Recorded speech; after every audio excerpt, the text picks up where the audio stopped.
õhtul magama lähed ja homme hommikul ärkad sa isa juures. Aga pea meeles, kui sa nädala lõpuks tagasi ei ole, siis suren ma kurbusesse. Kaunitari isa oli väga rõõmus, nähes jälle oma armsat tütart ja kuuldes tema õnnest ja rikkusest, aga õed, kes olid vahepeal mehele läinud, kadestasid oma ilusat õde veelgi rohkem kui enne. Nad on elanud õnnelikult oma meestega, kes olid nii vaesed ja mitte just targad ning kadestasid kaunitari uhkeid riideid ja kõike seda toredust, mille keskel nende õde nüüd elas. Nad hakkasid nuputama, kuidas takistada tema tagasiminekut koletise lossi. Püüame hoida teda siin kinni üle nädala, mida see peletis talle oli lubanud, rääkisid nad. Siis saab koletis vihaseks ja lööb ta maha.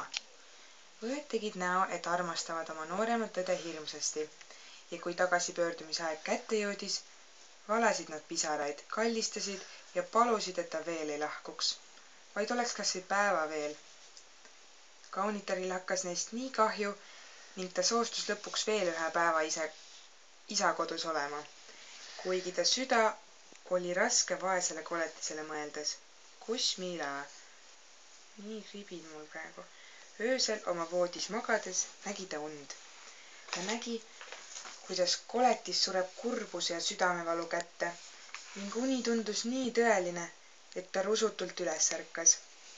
Kuidas ma võisin olla nii ulm ja tänamatu, hüüdis ta. Ma lubasin ju kindlalt nädala lõpuks tagasi olla. Mida koletis minust arvab, kui ma murran oma lubaduse? Ta tõusis kiiresti voodist ja võttis koletise antud sõrmuse. Seejärel torkas ta selle väiksesse sõrme ning soovis ennast koletise lossi tagasi. Järgmisel hetkel nägi ta juba enda ümber lossi aeda. Kaunitar riietus kiiresti oma toas ja tormas koletist otsima.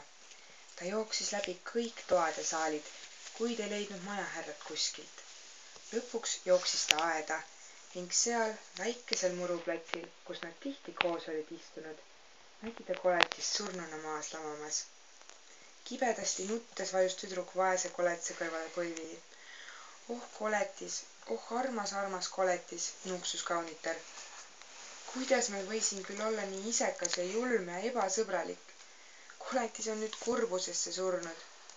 Ja pisarad jooksid ta rääkimise ajal silmist. Valu ja süütunne mõjul kummardus ta alla ja suudles koletist õrnalt. Samal hetkel kostis imeline müra ja kaunitar märkas imestusega, et koletis on kadunud. Koletis ei olnudki enam koletis, vaid kaunis prints, kes põlvitas neiu ees ja tänas oma päästmise eest. Paha haldjas mõistis mind nii kauaks koletisena elama, kuni mõni kaunis tüdruk unustab mu inetuse ja mind suudleb. Sinu armastus ja hellus lõhkusid nõiduse ja vabastasid mind sellest hirmsast elust. Nüüd, tänu sinule, on kõik muutunud, jutustas prints ja palus kaunitari omale naiseks. Ja tee nüüd. Noh, tee. Vaata. Ma filmin tegelikult. Kaunitar abielus printsiga, kes enne oli koletis olnud.